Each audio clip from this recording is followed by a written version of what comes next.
Good afternoon, everybody. Thank you for coming along to this webinar. We're just going to give people a few minutes just to join. So I'll just keep you on hold for another 2 more minutes, if that's okay.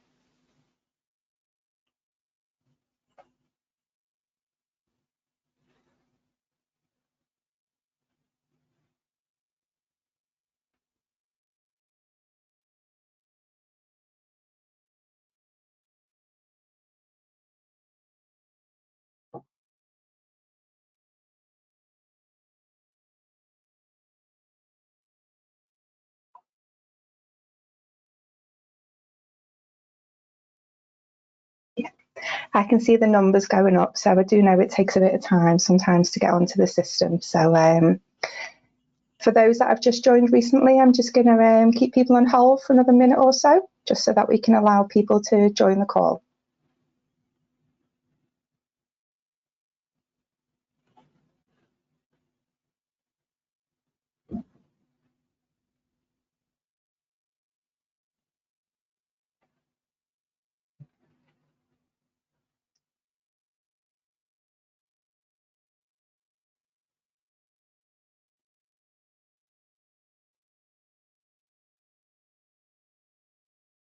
Okay, I'll just give it a few more seconds. I can see it's still going up.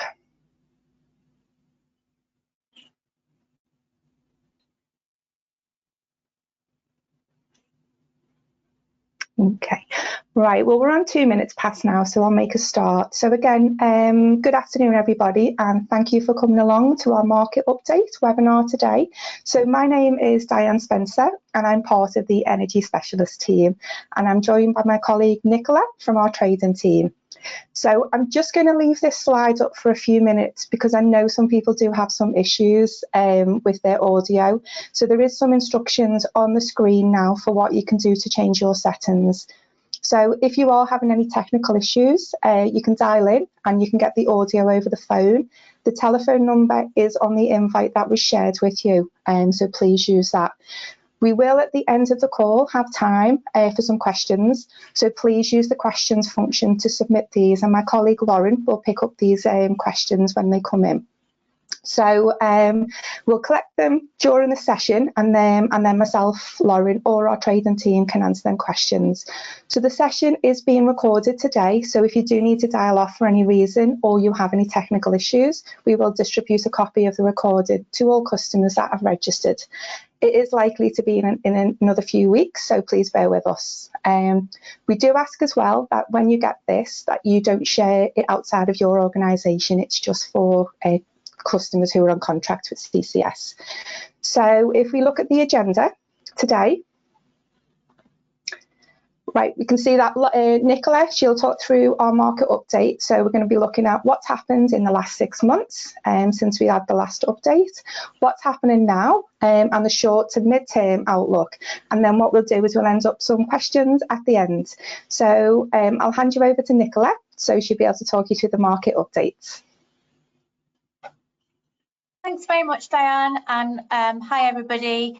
My name's Nicola. I'm one of the senior traders at CCS, so I am one of the team that's responsible for actually buying your gas and electricity requirements in the market, depending on what risk strategies that you are signed up to. So as Dan said, I'm going to take you very quickly through what we said last time. So we've had a little bit of a longer gap than we normally would between market updates. So what we said last time. So our last update was in March. So with that in mind, we were looking and projecting ahead to the summer months. So last time we said, you know, looking across the summer season, one of the main things we were looking out for was going to be the weather.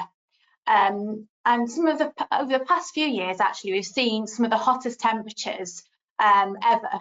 And of course, that can cause a real strain on energy infrastructure, such as nuclear running, CCGTs, that kind of thing. They can't run properly in really extreme heat.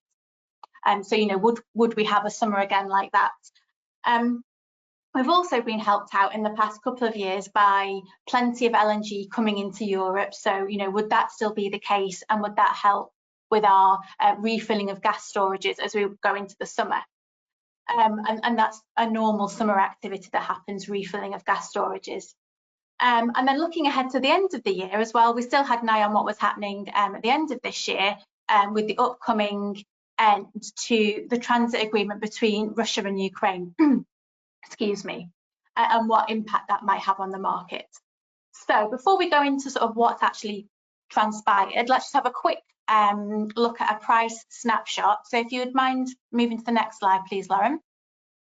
So hopefully everyone can see that. So this is a very quick price snapshot. So taking closing prices where we were on the 20th of March, our last webinar, to prices, closing prices on Monday. You can see that both for gas and electricity, prices have looked quite significantly up from where they were at the end of March. And the majority of those price increases, or the most significant price increases, have been felt on gas compared to power prices. So it does look like there's some big shifts there. And actually, if anyone was on the webinar back in March, you would have seen that this was sort of the opposite, where it was looking like prices were 20–25% lower than the previous webinar. So we've had quite a bit of volatility in the market, and that's definitely continued as we've gone over the summer months. But I'll touch on what's actually been going on in a moment. But if we can just then move to the next slide, please, which is a couple of charts.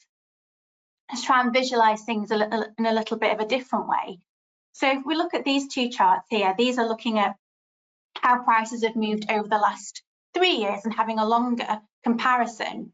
And you can see that both on the electricity chart on the left and the gas chart on the right, the sort of the heavy dotted black line is annual prices from a couple of years ago. So, 2 years ago now, as we're sitting here, was a peak of the energy crisis where prices were, at eye-watering levels. You can see that from the numbers on the side of the chart. They're just really, really crazy prices.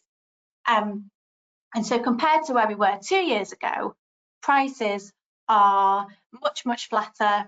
And actually, they look to be in and around where we were actually 3 years ago. So, that was energy crisis was starting the seeds of the energy crisis was starting 3 years ago. But obviously, we weren't seeing the sky high prices that eventually came to pass. So things have calmed down a huge amount. But prices are, still higher than where we were around 6 months ago. So let's get into what's been happening and why has that been happening. So we can have our next slide, please. Thank you very much. So as I said, we've just lost a slide there, I think, Lauren. You want slide 5? Sorry, 1 second. I don't know what happened there. Don't worry.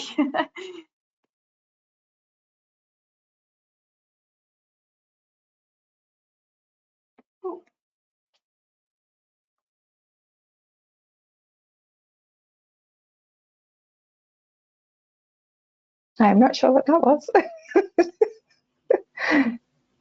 There we go. We're back on. Thanks very much.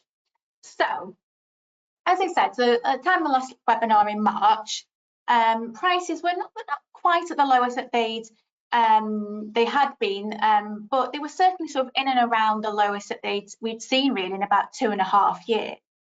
And that was coming off the back of another mild winter, and European gas storages ending the winter, so March this year, with still more than 50% in the tanks again. So across this summer, which is almost at an end, I'm sorry to say, the focus is really going to be on that storage refill yet again. How quickly could it reach mandatory targets, and could we actually potentially exceed those mandatory targets?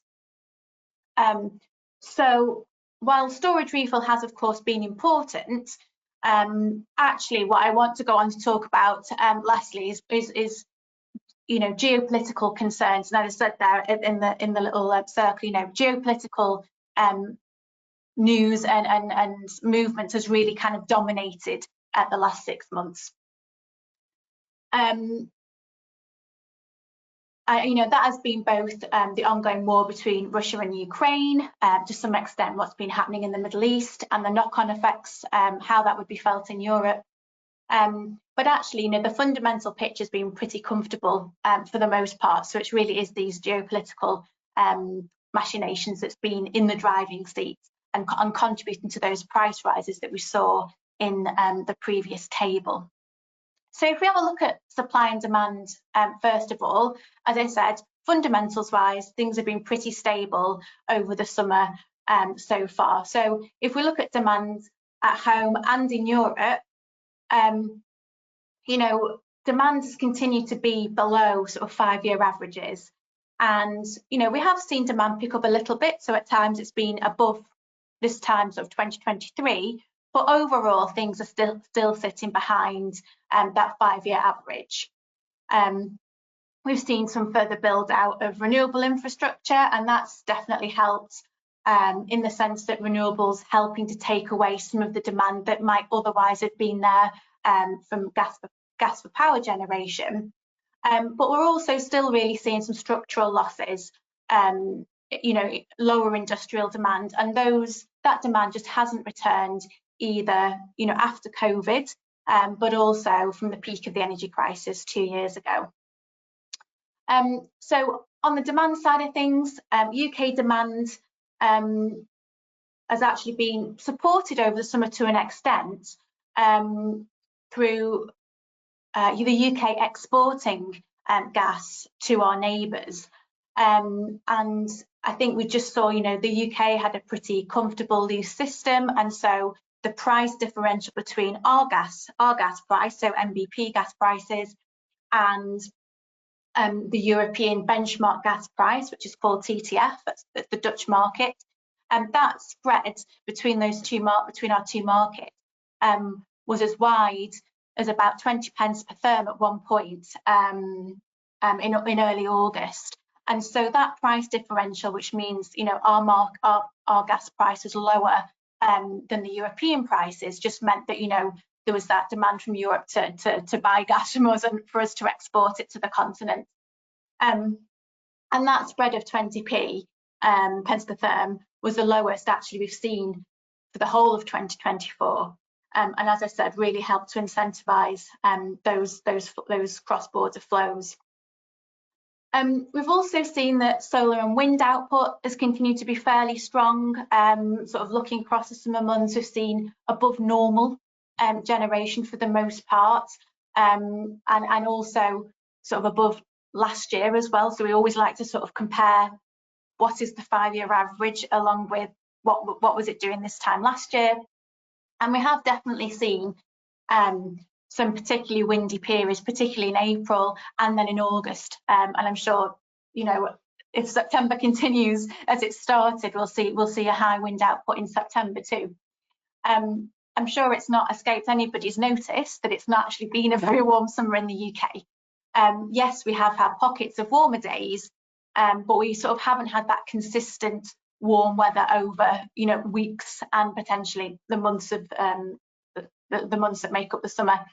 It has been warmer though in parts of Europe, particularly in sort of southern Eastern Europe. They have had really, you know, periods of really strong heat. But I think the key there is just that it hasn't really been sustained in the way that perhaps it was last year or the year before. And so that hasn't really impacted or caused too much of a strain on system requirements. There's been elements where, you know, or times when there's been flex required, but it hasn't been hugely significant. So in terms of other supply factors then, so French nuclear availability, that's always a key one that we look out for. That's been really robust, and there's been a continuing improving picture as well as we've moved through the year. So output already has been outturning higher than 2023, but recently, just in the last couple of weeks, EDF have increased their own output forecast for 2024. So this is, as I say, in France, but because France, you know, the UK is connected to France, along with other major European countries, the output of French nuclear availability, capacity, all those sorts of things is really important. And so, as I said, the last couple of weeks, we saw EDF revise their output for 2024, and it's moved from a range of 315 to 345 terawatt hours as an output initial forecast to 340 as the bottom, to actually 360 terawatts. And this also still takes into account the fact that, you know, we've had one of the big new French reactors, the start of that is actually being delayed. So even taking that into account, you know, we're still seeing really, really healthy, robust French nuclear output. So on the LNG side of things then, all the way back to sort of April, May, we actually saw pretty decent LNG deliveries coming into the UK for the first month or two, as I say, of the summer. But actually from June onwards, we saw deliveries, in particular to the UK, start to dry up. In fact, comparisons between May and June saw deliveries drop by 50%. But, you know, part of that was just perhaps, again, that looser system in the UK.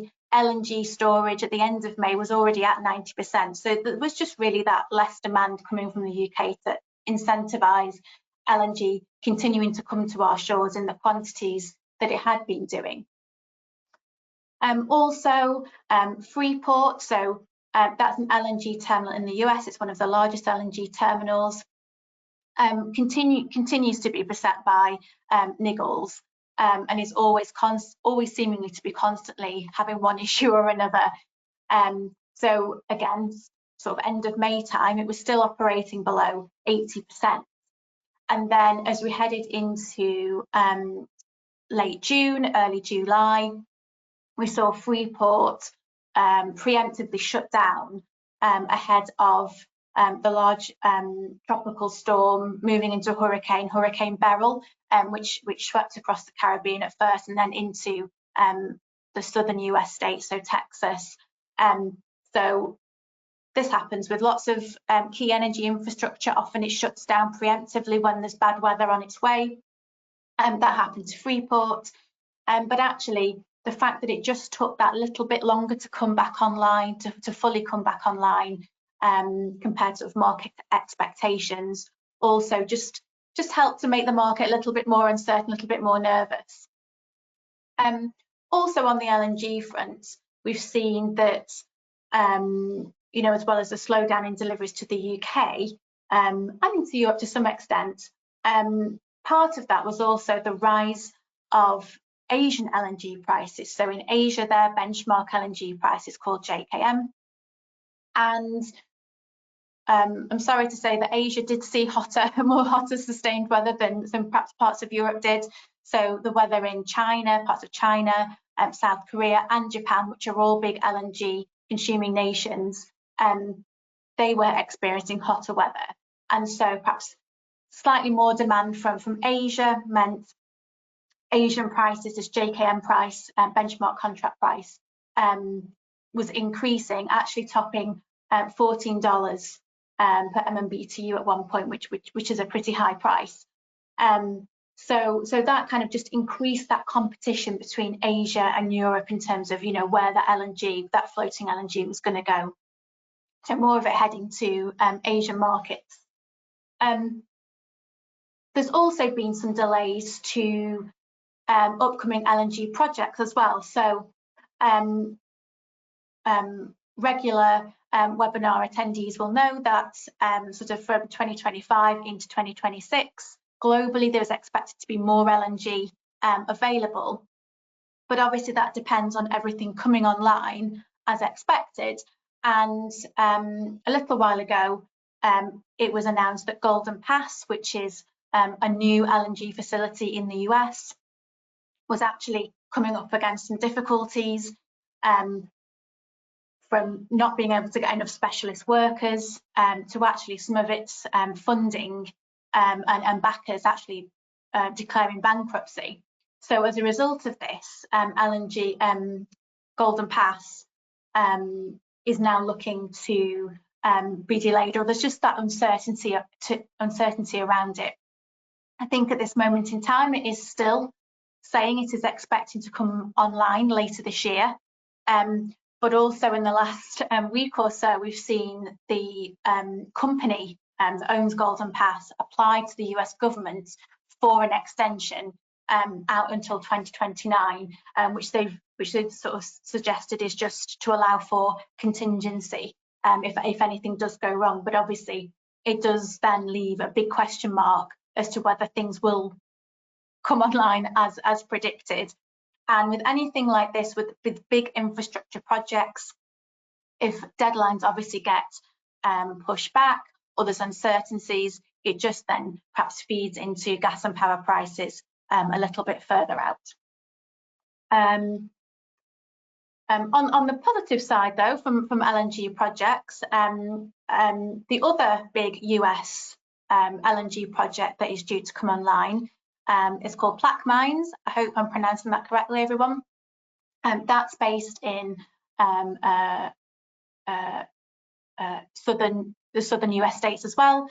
But that has actually been making some progress, and at that facility, it's been in receipt of its first LNG tanker.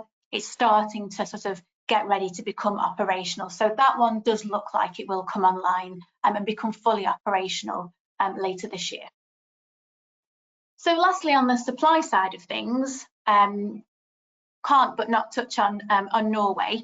It has a huge role in the UK and European gas supply mix, especially, of course, now that Russia is no longer the largest supplier of gas to Europe. Norway is that #1 supplier. Back in April, there was some Norwegian maintenance on its infrastructure, again, planned maintenance, and that seemed to go fairly okay, fairly uneventful. But actually, the market was more concerned and had one eye really on the maintenance, the bulk of the maintenance that's actually happening now. And it started, this big heavy bulk of maintenance started at the end of August and is kind of continuing all the way through the majority of September. And of course, so Gasco, the Norwegian operator, you know, like any operator, it has to comply, it has to tell the market when these outages, when the work is going to be completed, when it's going to take things offline. So in that regard, you know, the market did have knowledge, did have a foresight of these planned works, and so to an extent, you could expect that there is the reduction in gas that we're seeing now was already priced in to some extent. But as the summer progressed, you know, the market just did become a little bit more nervous, you know, taking into account that lower LNG coming into the region, and also on the back of some of the more significant geopolitical concerns that were also happening and starting to happen at the same time, and I'll come on to touch on those in a moment or two. But you know, the market does, you know, any market obviously likes certainty. So the idea that, you know, there was going to be this huge raft of Norwegian maintenance at the end of August into September, you know, market participants always looking around to see if any additions to that maintenance are being added late on, or are end dates being extended, all these sorts of things. It just makes the market a little bit more nervous. And because, you know, we are in an environment now where we don't have that Russian gas to fall back on, it does make the market just very, very nervous. So we did actually see a couple of extensions added to the schedule before it even really kicked off, actually. So the market, we did see the market react to that. And the maintenance that has now started, the UK is actually bearing the brunt of those reductions in gas flows, certainly because some of the maintenance is happening on pipelines that just come to the UK, that they don't go anywhere else. So the UK has been bearing the brunt of that.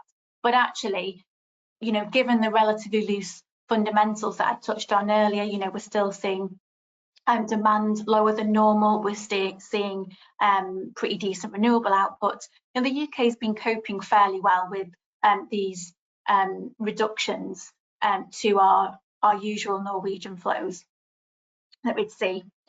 And actually, we're now sort of through the peak of the maintenance. The peak outages were all last week, and so from this week and into next week we should still see more gas come back online as the outages reduce. But again, there is still that risk there if something was to suddenly become extended much beyond what original expectations are.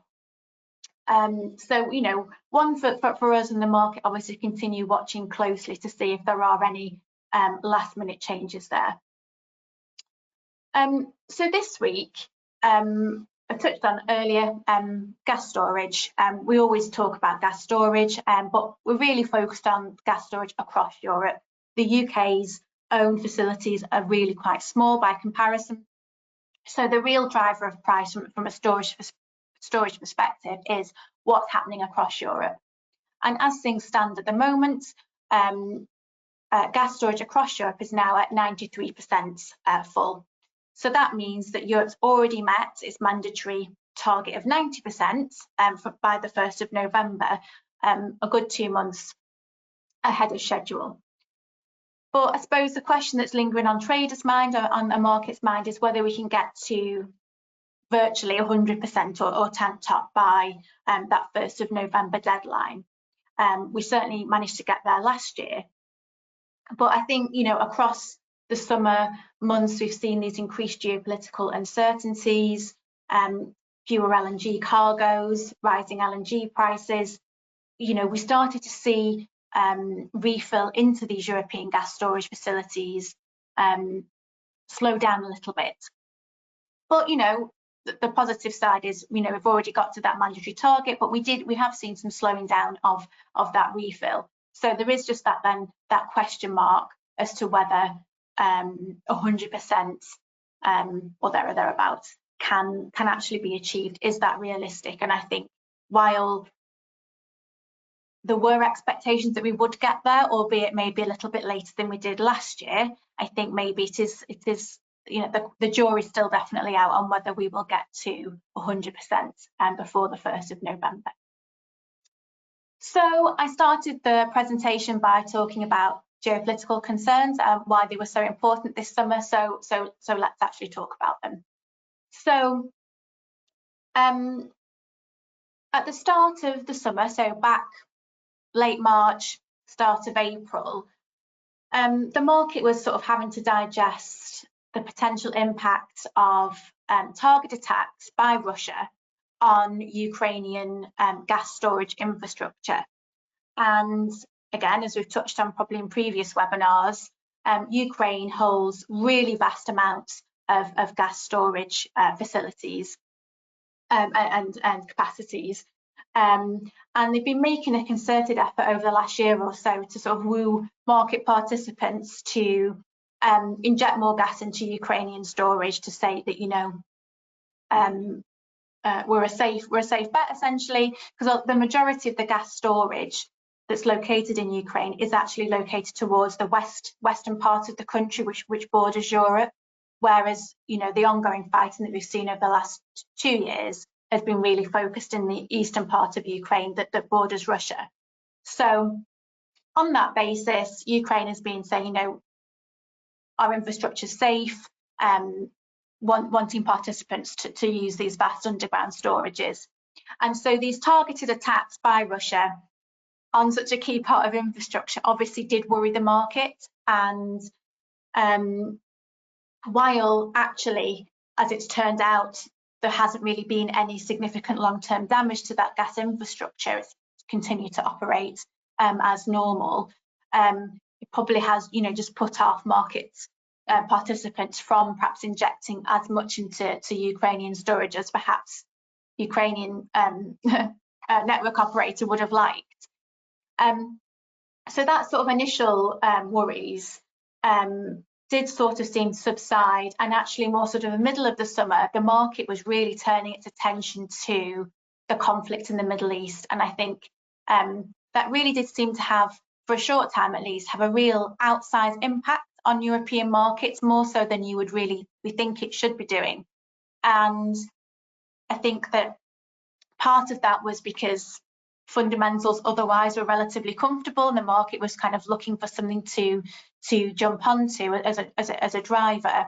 But it wasn't completely without sort of foundation.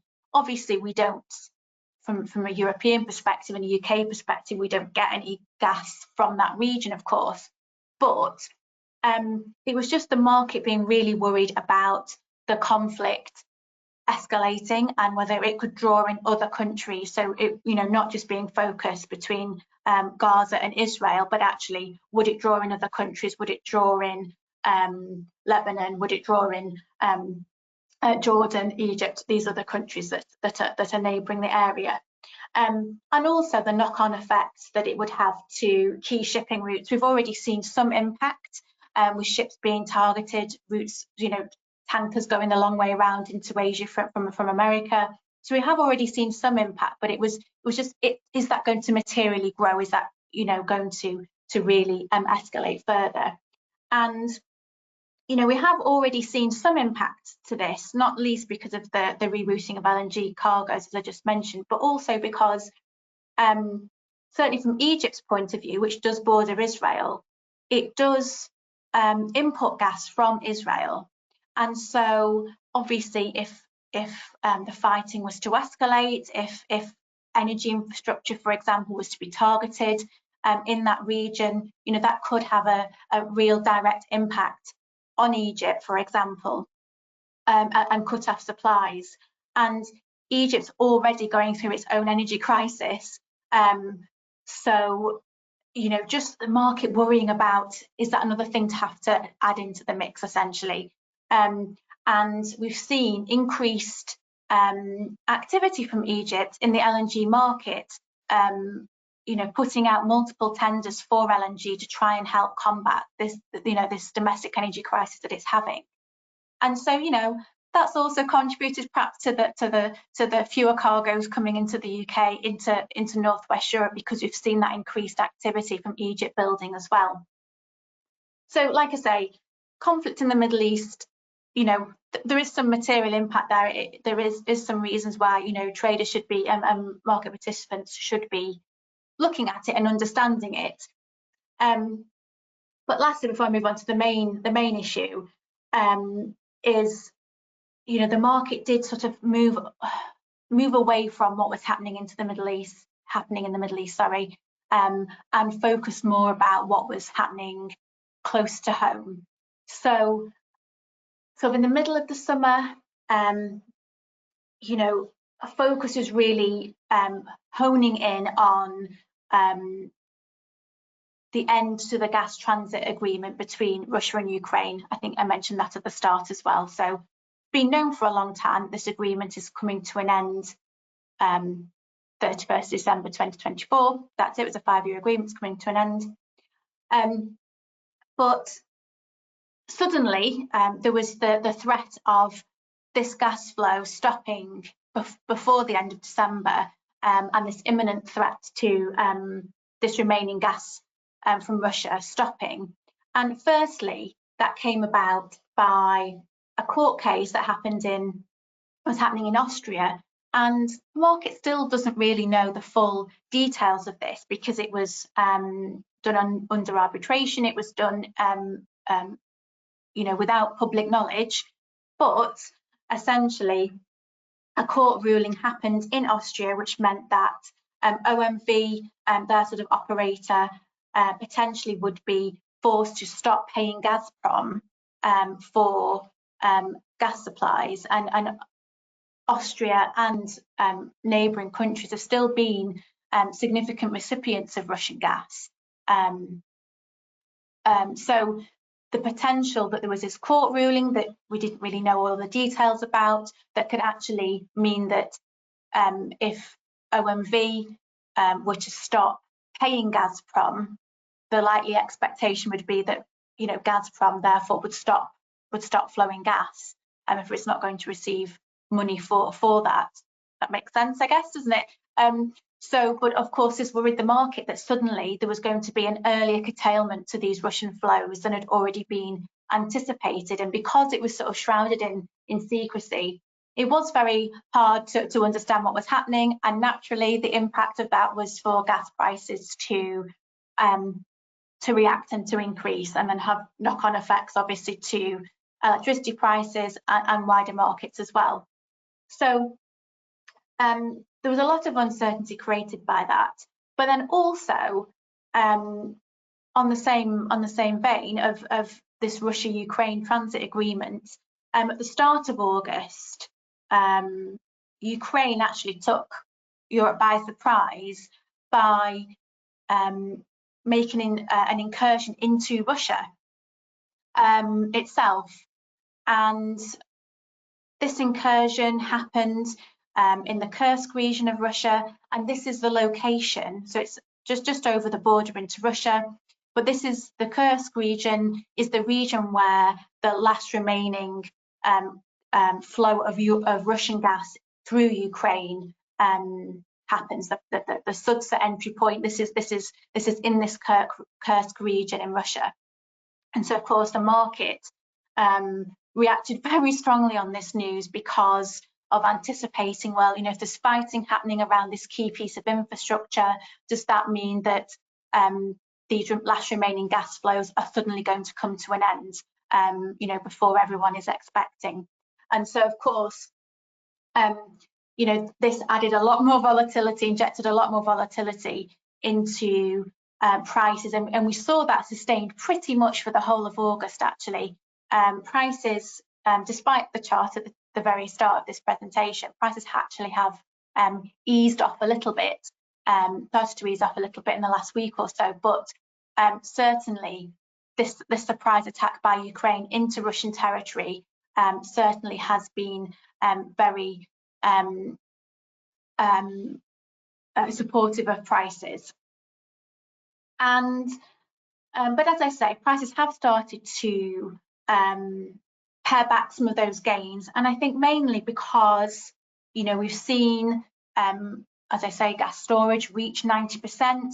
We've seen, despite this incursion, flows not have only continued via this entry route, but actually they've remained there or thereabouts the levels prior to that event happening.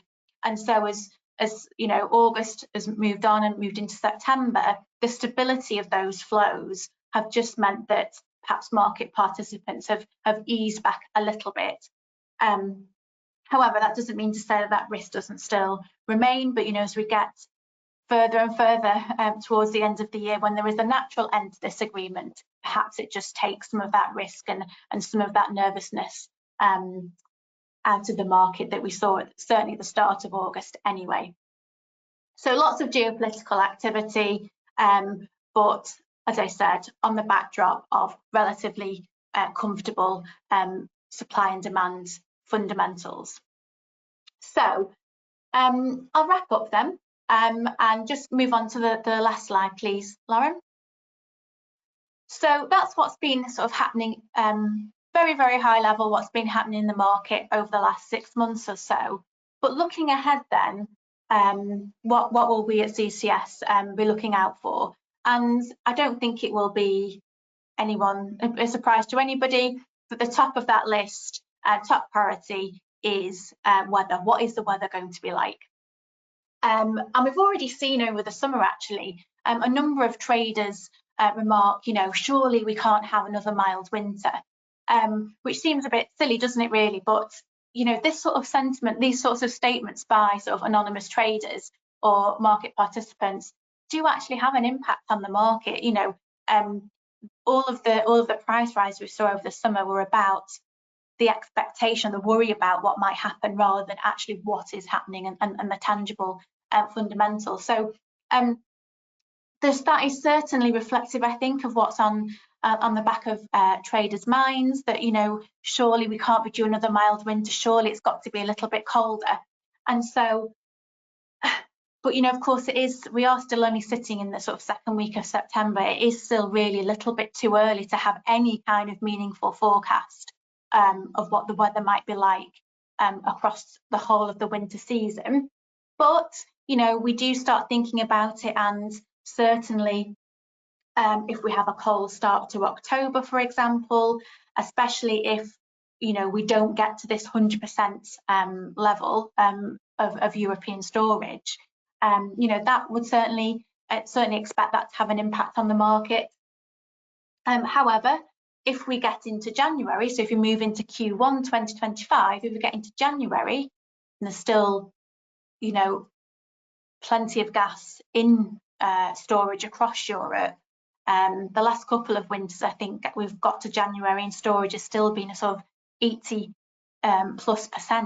So if we've got into that position again in January 2025, you know, perhaps we might see prices shed some of this risk premium that we've been seeing, you know, having built in.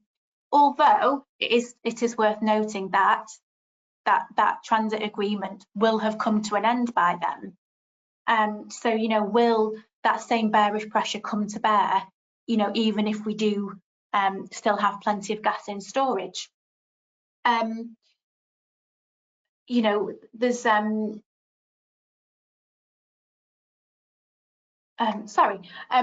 lost my place then. So we want to keep our eyes also on French nuclear output.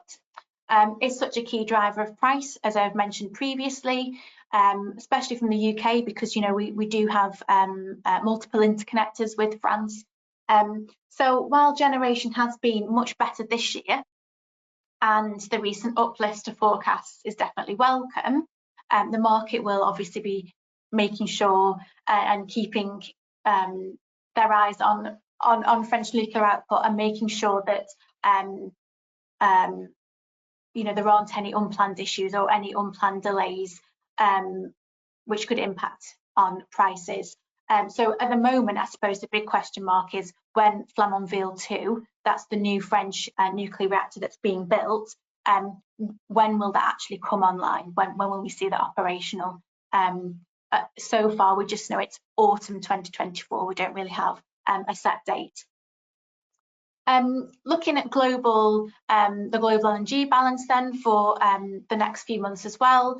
As we talked about, Asian LNG prices over the summer rose to quite high levels, but we're also seeing increasing competition from countries that we might not have otherwise expected, so countries like Egypt. Since we have moved into September, we have seen LNG deliveries to the UK pick up a little bit. Actually, we've seen more LNG. We've had about 4 or 5 LNG deliveries already so far in September. So, you know, is that going to continue across Europe?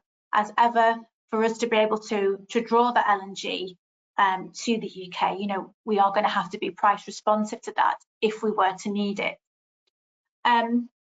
Also looking further afield, you know, we've talked about the delay to projects such as Golden Pass. That was already in the pipeline, as it were. You know, that will come online, hopefully, if everything can get back on track. But, you know, we do also have one eye on the outcome of the US election. So earlier this year, I think it was January, February time, we saw President Biden hit a pause on approvals for any brand new LNG project. So anything that was already, you know, had got the green light, that was fine to continue. But any sort of something brand new that was coming to the table, President Biden said, you know, the US would pause approvals for such projects. So, you know, if we have to consider the prospect of Trump getting in and having a second term as president, I think it seems pretty likely that if that was to happen, Trump would lift that ban on LNG projects, because previous comments from him have been that, you know, he's very pro fossil fuels, very pro kind of indigenous exploration and exports and that sort of thing. So I think that we would expect that pause to be and that ban on new approvals to be lifted if we saw a second Trump term.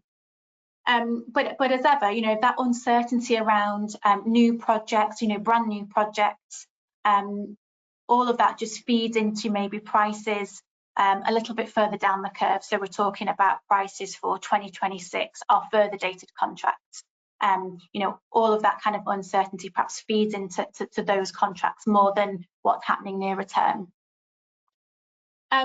But coming full circle, back to talk about geopolitical issues, certainly that seems to be the biggest risk factor for the next few months. You know, and what is actually going to happen to flows via Ukraine. Certainly the markets, you know, the price rise we saw at the start of August, they have subsided a little bit, so a little bit more stable than they were 4 weeks ago.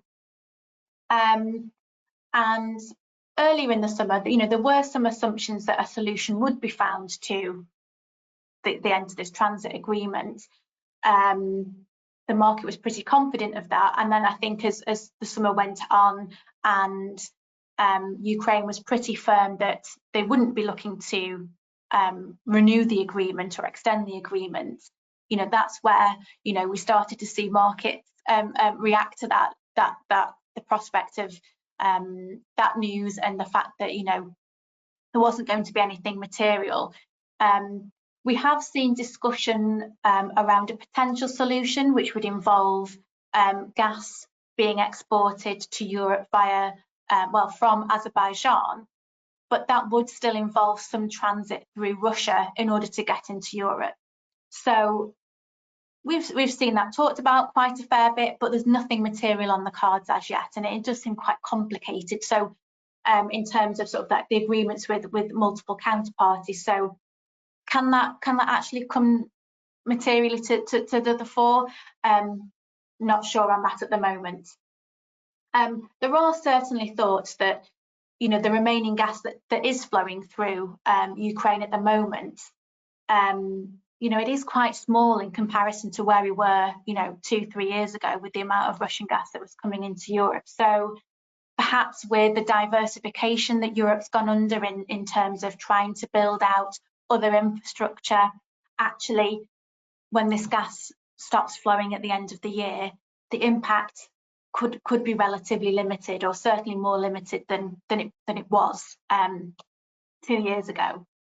But you know, we have seen, hopefully, as I've explained over this presentation, you know, sentiment, that those worries on traders' mind have had an outside impact on market movements over the summer months. That has really driven prices rather than the actual fundamentals.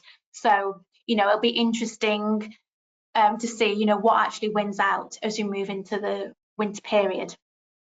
And that's it from me for now. So thanks everybody for listening. And I don't think, hopefully, we shouldn't have too long of a gap between this webinar and our next webinar. In the meantime, obviously, anybody can keep up to date with the market via the monthly purchase updates that we send out to customers. So, you know, lots of market information is contained in there. But with that, I will hand back over to Diane. Thank you very much, Nicola. That was brilliant, thank you. So they were the updates from our trading team, and now we're just going to move on to any questions and answers that we've got. So if you do have any questions, can you please pop them in the chat box and we'll pick them up. I know it's scheduled to run till 3 o'clock, so if we do get a lot and we run out of time, we will answer them and send them out to you after it. But I'm just going to make a start. We've had a few pre-submitted questions, and one of the first ones, I know Nicola's answered it. It was around the presidential elections in the USA and how they could have an effect on the LNG imports. So Nicola covered that in her slides just then. If you do want any more information on it, then do let us know, and hopefully that has been answered. But if you do want, as I say, more, just pop a question in the chat. The other question we had was around our PPA, so the power purchase agreement offerings, and it was around, can you give an indication of how current PPA pricing compares with the wholesale market? So we, as you know, we will have a framework which is was going to get awarded in winter of 2024. I can't really So sorry, it'll be 2025, not 2024. I can't really give you any pricing indication because, as you know, there's a lot of different factors that make up the price. So like technology, also the length of the PPA, and they're all bespoke agreements. So it is really hard to basically give you a price. But we do have a PPA team. So if you do want any information about that, the framework number is RM6289.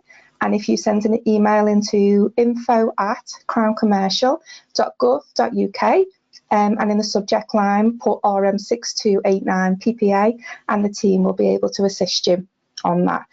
We're also, and hopefully that you are aware, we've got Utilities Live coming up on the 6th of November in Coventry. So we will have the PPA team there as well, who are there to answer any questions. Everybody should have got an invite to that, which was sent out last week. If you haven't, again, just send an email to info@email address, and in the subject line, just put Utilities Live, and we'll send you out a invite for that. So hopefully, you know, we can see a lot of you guys there at the event that we've got on. The next question we had was around NHS 2025 basket purchase update and budget planning. So Nicola covered a lot then about trading information, and you should be receiving the purchase updates that we do send out for that basket. So they go out every month. If you're not and you're on the call, please send an email again into info@, and we'll be able to add you to our distribution list. So you should be able to sort of receive the bespoke ones really for the NHS basket. I am not sure, have we got any questions, Lauren, that have been submitted in the chat? Diane, Probably sorry, Diane, I just wanted to come in and just say, I think when we're talking about Utilities Live, it's in Cardiff. You said Yes. Coventry. I was just going to say. Oh, sorry. I don't know where it said Coventry. I just wanted to just say it's definitely in Cardiff. That's where I booked my hotel. Yeah. That was just to make sure people were listening. I was expecting people to send an email in. But yeah, it is in Cardiff. So as you know, we've done Leeds and London in February of this year. So it is a good opportunity to meet the trading team. So Nicola's going to be there, hopefully. We've got the PPA team. We've got members from the energy specialist team. So myself, Lauren, and other members of the team. We've got our category team as well there, so the category managers and also both suppliers, so TGP and EDF. So like I say, there's lots going on, and it's your opportunity. If you've got any questions, you can pick and choose which sessions that you want to go to as well. So yeah, it is a good one. Sorry, Lauren, did you say whether there was any more questions? I think, Nicola, I don't know if you're able to perhaps comment on why domestic pricing might be going up this winter, but I don't know whether that is something that you'd be able to comment on. In respect to what in particular? I'm assuming all it says is why is domestic pricing going up this winter, so I assume Domestic, do we mean, well, I just want to be, whoever's asked that question, if they're happy to maybe clarify, when they say domestic, do you mean domestic as in UK compared to Europe, or do you mean domestic in terms of households? Because that might be a different answer. I'll try and answer. So I would say that from a domestic point of view, both households and the whole of the UK, prices have moved up across the summer. So, you know, prices are higher than they were. So when the price cap is set for households, you know, that is reflective of movements in the market. So that is reflective of the fact that prices are higher than they were when the previous price cap was set. But obviously, from the purposes of this discussion, you know, we're not really focused on domestic price, you know, what's happening in the domestic market in terms of households. Obviously, we're focusing it from like a business point of view, but you know, the market obviously is the same. There's only one gas and electricity market. You know, we're all buying in the same market, but I think generally speaking, that's just reflective of the fact that, you know, despite the comfortable fundamentals that we've had, the UK, you know, we've had plenty of renewable generation, the demand is sitting below 5-year averages, there is still this uncertainty in the market that's driven by, the end to the gas transit agreement in at the end of this year between Russia and Ukraine, and the prospect of what the weather is going to be like. It's just that level of uncertainty at this moment in time, which is just helping to support prices.